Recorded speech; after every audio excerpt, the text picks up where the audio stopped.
Hey all, it's me Preeti. Today I'm gonna teach you two different programs which needs one logic. I know I have been doing such type of programs from last a month or ago because this is how you can surely learn and this is how you can learn it quick. That is the reason I just don't want to make my programs complicated. And I there's just one logic, but then you can get two different questions.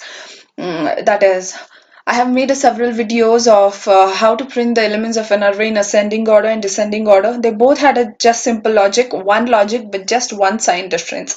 Again, how to find the minimum difference and maximum difference between two continuous elements of an array. They both two had a same logic, but then one small change of symbol.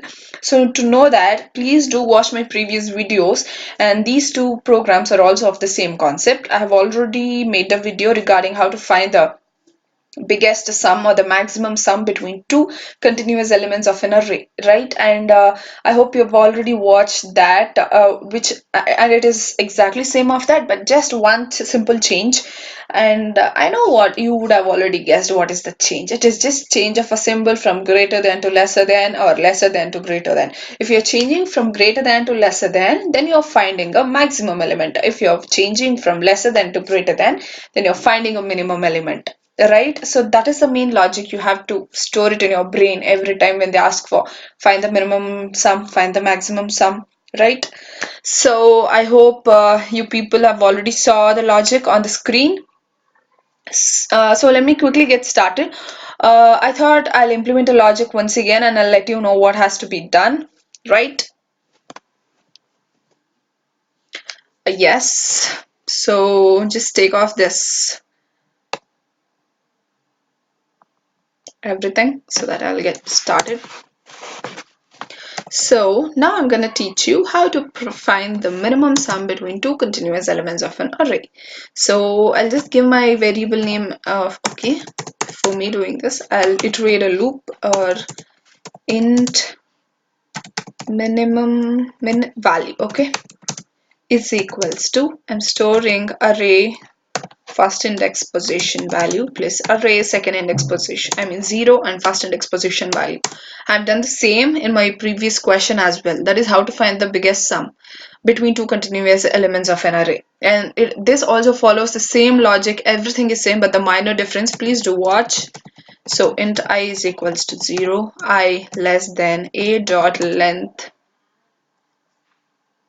You're supposed to give -1 and I plus plus, right? And what is the logic? If minimum value, yes, if minimum value is greater than a of I plus 1, so yeah, if minimum value is greater than a of I plus 1 plus a of I, then please do enter into the condition and store a of I plus 1 plus a of I into minimum value, into minimum value. So it's just equal to symbol. It just assigns the value. And what I'm doing, if you want to print the index positions, please store the index if you want to. So I'm just taking int k is equals to 0 and I'm storing the index position into k. Therefore, k is equals to I. So at the end of the for loop, come out of the for loop and print the k index position, that is k, so a of k, and to make a space between those two, give a of k plus 1. Yes,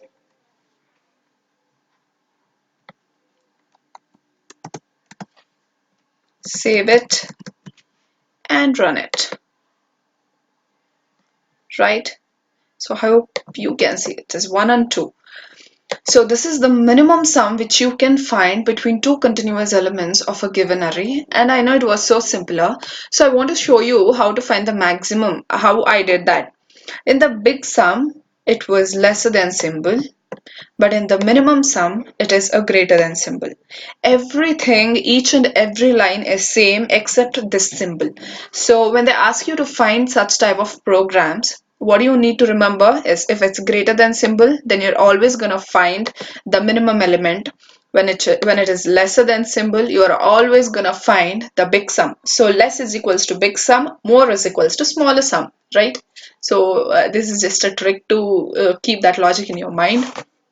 So why I have shown this video, this program, because I just wanted to show you the difference between these two logics, and the logic explanation is done perfectly for how to find the largest sum, that is big sum. And I think I have explained by incrementing a for loop as well. While explaining, I have incremented what happens in every loop, and I've explained it in the big sum, and it is similar, exactly same in the minimum sum as well.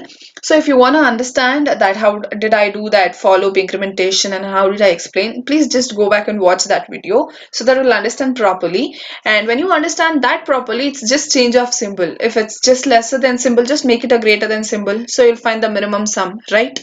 So this is how easy it is, people. Please try debugging every time when you implement something. At that time, it will be really easy for you to do any complicated programs. Yes, I hope you people understood and enjoyed it. So if you did understand, please do subscribe and like the videos, and please do share among your friends and tell them how easy it is to implement any such different complicated programs. Yes, I want to tell you this also.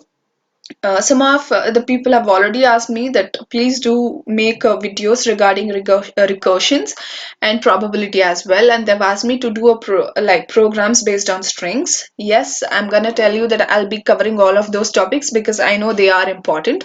Recursion I will be covering as soon as possible, and the questions based on probability too. And about strings, I had an idea that I'll cover at least 50 to 60 programs on arrays, so that I'll be completing all that topics which are gonna come in interview. And before you are getting started to prepare for an interview, if you learn all these 60 programs, it will be, I'm sure Paka you're gonna clear that interview. So that is what I wanted to do it. So please give me some time. I'll be surely covering making all the 60 or 50 programs based on arrays, so that you can just see and watch all those 50 programs and you can surely crack an interview based on arrays. And after this arrays, I'll be next moving on to strings, and I'll cover all the topics, all the important topics for an interview to be studied, right? And coming to recursion, I'll just pick up a program, and while writing a logic, I'll use recursion as my recursion as the main base to implement that logic, and I'll explain you what recursion as well, what it is as well. Oh, right. So please do watch and be updated. To be updated, please do subscribe, and when if you subscribe, you'll be getting updates, right? So I'll be posting videos regarding recursion and probability and more programs on arrays, right? So please keep yourself updated, and thank you so much. And I want to tell you this also, that I'll be free only on weekends, that is on Saturday and Sunday. Since I'm free on weekends, I'll be uploading more videos on weekends. That is on Saturday and Sunday. That is when I get a time to make a videos, and that is when I get time to implement something. So please keep yourself updated on Saturdays and Sundays. I'll be uploading more videos on those days. Yes. So thank you so much for watching, and please do share among your friends how it was experiencing that simpler logic. Thank you.